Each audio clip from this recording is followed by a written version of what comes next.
Bismillahirrahmanirrahim. Assalamualaikum warahmatullahi wabarakatuh. Waalaikumsalam warahmatullahi wabarakatuh. Alhamdulillahi rabbil alamin. Hamdan katsiran tayyiban mubarakan fihi. Mubarakan alaihi kama yuhibbu rabbuna wa yarda. Asyhadu an la ilaha illallah wahdahu la syarika lah. Wa asyhadu anna Muhammadan abduhu wa rasuluh.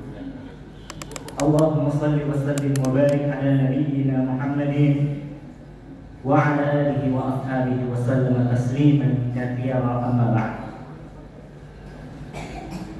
Jemaah Isya dan Tarawih yang semoga dimuliakan dan dirahmati Allah Subhanahu wa taala. Alhamdulillah, kita memuji Allah Subhanahu wa taala dengan pujian dari curahan nikmat demi nikmatnya yang Allah Subhanahu wa taala terus menerus melimpahkan kepada kita semua, sehingga alhamdulillah di antara nikmat tersebut yang mana dia merupakan nikmat yang cukup besar adalah dimampukannya seorang hamba, diberikan taufik seorang hamba untuk bisa melaksanakan kewajiban mereka. Dan alhamdulillah kewajiban kita baru saja kita selesaikan, yakni sholat Isya secara berjamaah.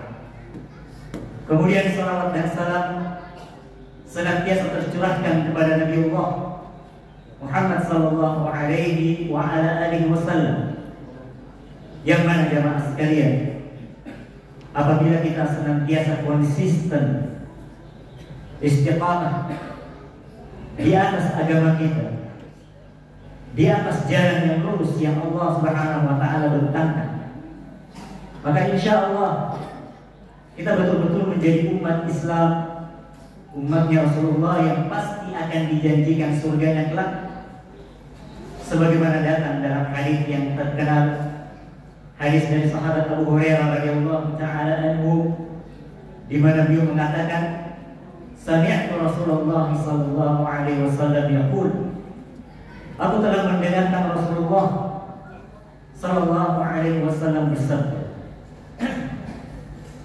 kullu ummati yadkhuluna al-jannah. Kata Nabi sallallahu alaihi wasallam, semua umatku, yakni umat Islam, pasti dan pasti mereka semua akan masuk surga. Illa man aba, kecuali yang enggan, kecuali yang tidak mau. Qalu, kemudian para sahabat yang mendengarkan bertanya, wa may ya'ba ya Rasulullah, siapa mereka ya Rasulullah di kalangan umatku yang enggan, yang tidak mau masuk surga? Qala, maka Nabi sallallahu alaihi wasallam menjawab, man ata'ani dakhala al-jannah, siapa yang taat kepada, melaksanakan apa yang saya perintah, menjauhi apa yang saya larang, maka dia adalah umatku yang pasti masuk surga.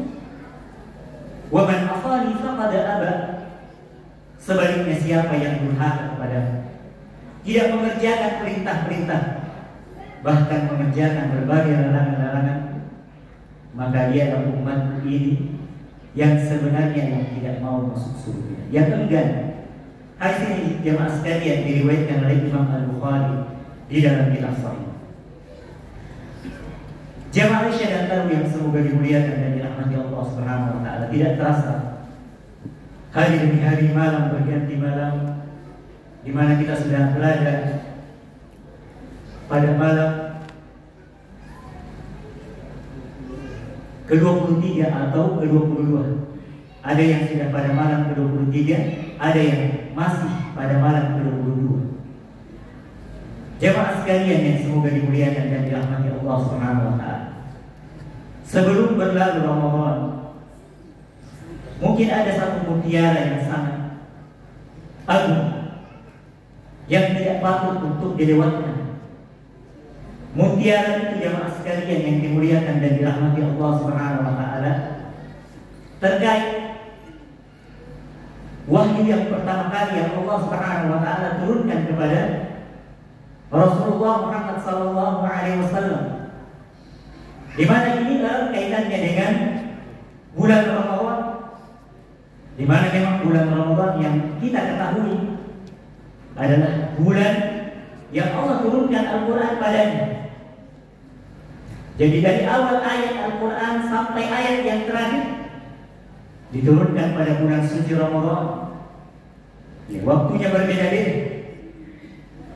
Sebagaimana yang Allah kabarkan, syahrul Ramadan alladzi unzila fihi Al-Quran. Bulan Ramadan itu adalah bulan di mana Allah Subhanahu wa taala menurunkan Al-Quran. Kemudian kita menengok kembali sejarah wahyu yang pertama kali yang Allah Subhanahu wa taala turunkan kepada Nabi kita Muhammad sallallahu alaihi wasallam. Apa wahyu yang pertama kali? Wahyu yang pertama kali bukan wahyu yang berisi berita tentang tauhid. Wahyu yang pertama kali bukan berisi perintah tentang sholat 5 waktu. Wahyu yang pertama kali bukan wahyu yang berisi perintah puasa Ramadan. Namun ternyata jemaah sekalian yang dimuliakan dan dirahmati Allah Subhanahu wa taala, wahyu yang pertama kali yang Allah Subhanahu wa taala wahyukan sebagaimana Allah abadikan di dalam Al-Quran terletak di juz terakhir, juz Amma, juz 30, surah Al-Alaq ayat 1 sampai 5. Di mana pada ayat yang satu, ayat yang pertama kali Allah Subhanahu wa taala memerintahkan Rasulnya Muhammad sallallahu alaihi wasallam yang dengan wahyu yang pertama kali ini menjadi Muhammad sallallahu alaihi wasallam sebagai nabi. Wahyu itu berisi perintah Iqra bismi rabbikal ladzi khalaq. Baca dengan menyebut nama Rabbmu yang telah menciptakan. Jamaah sekalian yang dimuliakan dan dirahmati Allah Subhanahu wa taala, pelajaran atau mutiara yang paling agung di dalam sejarah yang pertama kali yang Allah Subhanahu wa taala gariskan untuk umat Islam, ternyata sejarah dan wahyu berisi perintah untuk belajar. Di mana kita ketahui jemaah sekalian yang dimuliakan dan dirahmati Allah Subhanahu wa taala, seorang muslim memulai keislamannya seharusnya dengan belajar terlebih dahulu. Belajar agama. Di mana ayat ini memerintahkan seorang hamba sebelum mereka beribadah kepada Allah, sebelum mereka mengaplikasikan firman Allah Subhanahu wa taala, "Wa ma khalaqtul jinna wal insa illa liya'budun." Tidaklah aku ciptakan jin dan manusia kecuali jin dan manusia ini liya'buduni, untuk beribadah kepada. Sebelum mereka mengaplikasikan ini, terlebih dahulu mereka harus belajar agama. Mereka kaji, mereka baca dulu Al-Quran, mereka baca dulu wahyu yang Allah Subhanahu wa taala turunkan. Dan wahyu yang Allah Subhanahu wa taala turunkan adalah Al-Quran dan As-Sunnah, Al-Quran dan Hadis. Untuk itu mereka sebelum mereka memulai ibadah kepada Allah Subhanahu wa taala, sebelum mereka memulai melaksanakan apa yang Allah perintahkan, sebelum mereka memulai apa yang Allah Subhanahu wa taala larang untuk dijauhi, maka mereka terlebih dahulu harus belajar agama. Karena belajar agama adalah kewajiban yang pertama kali, kewajiban yang pertama dan utama. Bahkan belajar agama jemaah sekalian yang dimuliakan dan dirahmati Allah Subhanahu wa taala bukan sebatas diwajibkan saja. Bahkan lebih dari itu, belajar agama itu, berilmu sebelum beribadah kepada Allah merupakan syarat sah. Syarat sah agar amalan-amalan setiap hamba yang mereka laksanakan diterima oleh Allah Subhanahu wa taala. Jemaah sekalian yang dimuliakan dan dirahmati Allah Subhanahu wa taala, untuk itulah Imam Al-Bukhari. Siapa yang tidak kenal dengan Imam Al-Bukhari? Imam Al-Bukhari setiap hadis yang disebut, selalu saja namanya disebut. Ketika ada hadis yang disebut innamal a'malu binniyat, pasti di situ diinformasikan hadis ini diriwayatkan oleh Imam Al-Bukhari.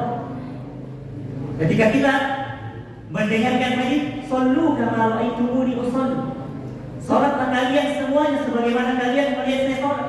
Lagi-lagi kita diinformasikan hadis ini diriwayatkan oleh Imam Al-Bukhari. Sampai-sampai umat Islam mengenal Imam Al-Bukhari adalah kitab sahihnya, bahwa kitab yang paling sahih, kitab yang paling benar setelah Al-Quran adalah kitab sahih Al-Bukhari. Di mana di dalam kitab sahih Al-Bukhari beliau Imam Al-Bukhari yang bernama lengkap Muhammad bin Ismail bin Ibrahim bin Mughirah bin Al-Bukhari Al-Jufi Al-Bukhari, beliau di dalam kitab sahih Al-Bukhari ada menulis bab di dalam kitab ilmu. Jadi di dalam sahih Al-Bukhari bukan cuma beliau menulis bab-bab, tapi sebelum beliau menulis bab-bab, beliau terlebih dahulu menyusun kitab Badrul Wahyi, ya kitab wahyu yang pertama. Kemudian setelah itu kitab yang kedua Kitabul Iman. Kemudian setelah itu kitab yang ketiga Kitabul Ilm, kitab ilmu.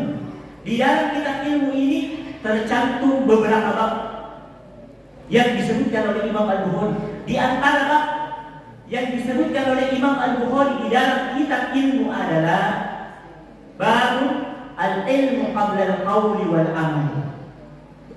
Bab ilmu dulu sebelum ucapan dan sebelum perbuatan. Coba lihat ya Mas sekalian, bab yang ditulis oleh Imam Al-Bukhari selaras dengan wahyu yang pertama kali yang Allah wahyukan kepada Nabi Muhammad, di mana Allah memulai wahyunya dengan belajar dulu. Kalau ada orang Nasrani masuk Islam, maka yang pertama kali mereka diperintahkan adalah belajar agama. Belajar dulu bagaimana sholat yang benar, bagaimana tata cara sholat, bagaimana tata cara wudu, apa pembatal sholat, pembatal wudu, dan sebagainya. Maka demikian pula kita umat Islam ini lebih harus pertama kali mencontohkan kepada mereka bahwa agama kita ini mengajarkan ilmu agama terlebih dahulu sebelum beramal.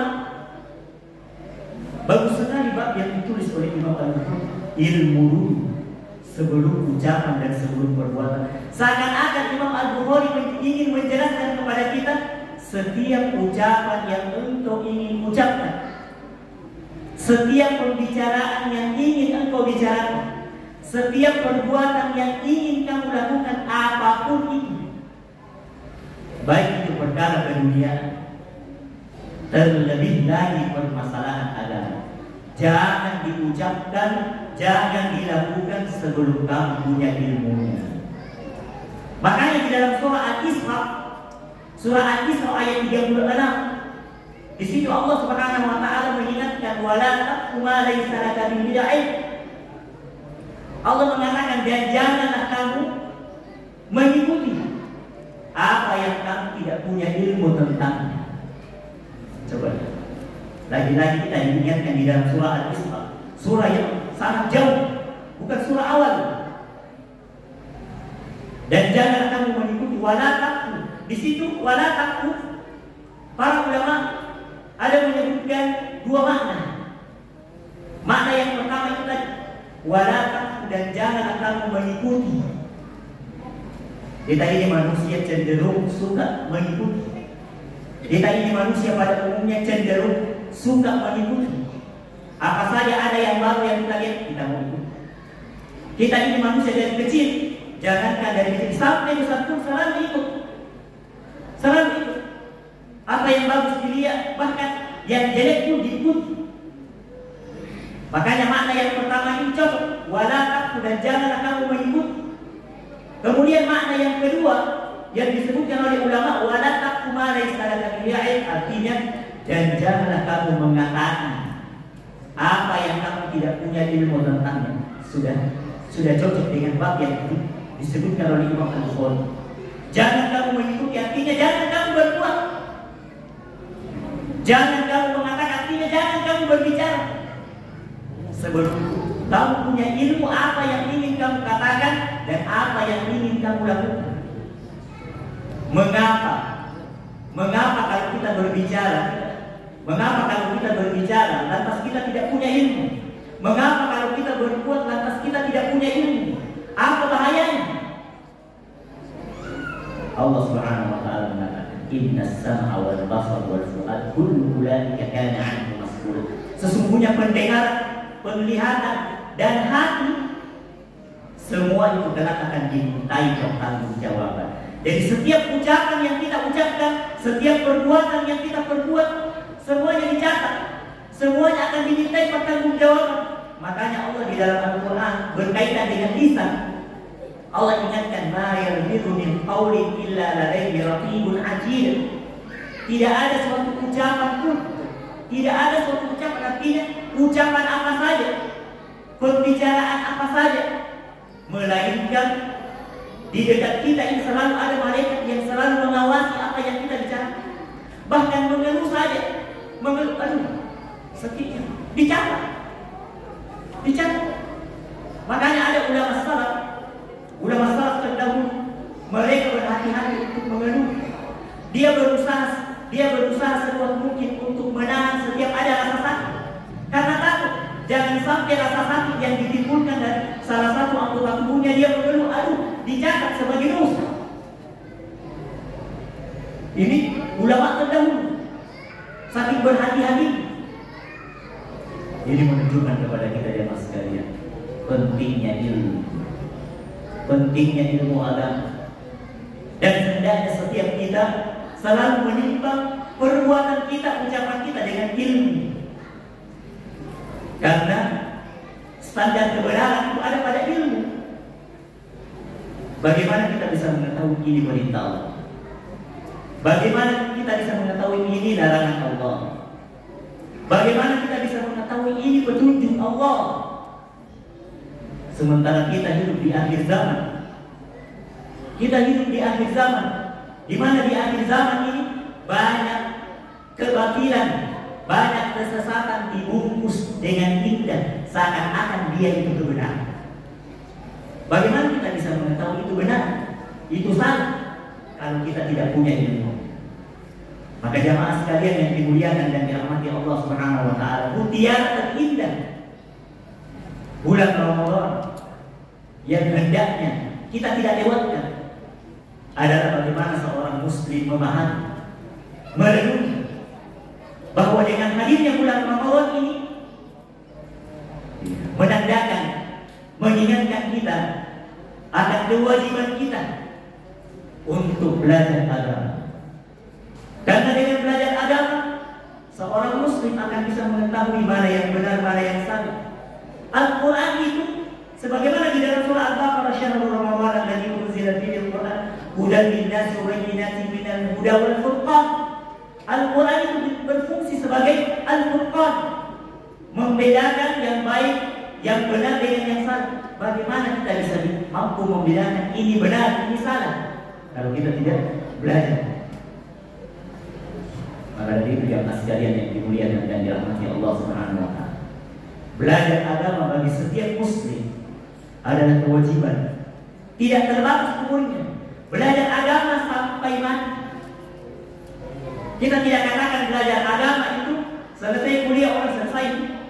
Tidak ada beda, tidak. Belajar agama sampai mati, karena belajar agama adalah ibadah. Sementara Allah Subhanahu wa taala mengatakan, "Wa'bud rabbaka hatta ya'tiyakal yaqin." Dan beribadahlah kepada Tuhan sampai datang kepada kalian yang namanya kematian. Jadi kita baru putus dari ibadah kalau kita sudah mati. Kita baru bisa putus, terbebas untuk tidak belajar agama kalau kita sudah mati. Kalau kita masih hidup, masih dibebankan kewajiban untuk belajar agama. Maka seorang muslim harus ada di rumahnya Al-Quran dan tafsir. Ada kitab hadis, minimal satu kitab hadis, seperti misalnya Bulughul Maram karya Imam Ibnu Majah yang memuat hadis-hadis tentang masalah fikih sehari-hari, atau kitab Riyadhus Shalihin yang disusun oleh Imam An-Nawawi. Banyak hadis-hadis yang penting yang sehari-hari yang kita butuhkan di dalam, minimal itu. Jangan sampai tidak ada. Inilah jamaah sekalian yang dimuliakan dan dirahmati Allah Subhanahu wa taala. Sebagai kesimpulan dari ceramah kita pada malam hari ini, bahwa Allah turunkan Al-Quran pada bulan Ramadan untuk apa? Untuk dibaca dan dikaji, untuk dibaca dan diambil pelajaran. Bagaimana kita bisa mengambil pelajaran dari Al-Quran kalau hanya membaca bahasa Arabnya saja tanpa tahu maknanya? Bahkan harus kita baca Al-Quran itu dengan tafsirnya, sehingga dengannya kita bisa belajar agama secara langsung lewat sumbernya, yakni Al-Quran. Jamaah sekalian yang dimuliakan dan dirahmati Allah Subhanahu wa taala, inilah yang dapat kami sampaikan. Mudah-mudahan apa yang dapat kami sampaikan ini bermanfaat bagi kita sekalian. Kurang dan lebihnya mohon dimaafkan. Adapun yang benar itu datangnya dari Allah Subhanahu wa taala. Kalau begitu salah, maka itu datangnya dari diri saya sebagai manusia yang tidak pernah luput dari kesalahan. Dan saya mohon ampun kepada Allah. Kita tutup dari ceramah ini dengan membaca doa kafaratul majelis. Subhanakallahumma wa bihamdik, asyhadu an la ilaha illa anta, astaghfiruka wa atubu ilaik. Wa akhiru da'wana alhamdulillahi rabbil alamin. Assalamualaikum warahmatullahi wabarakatuh.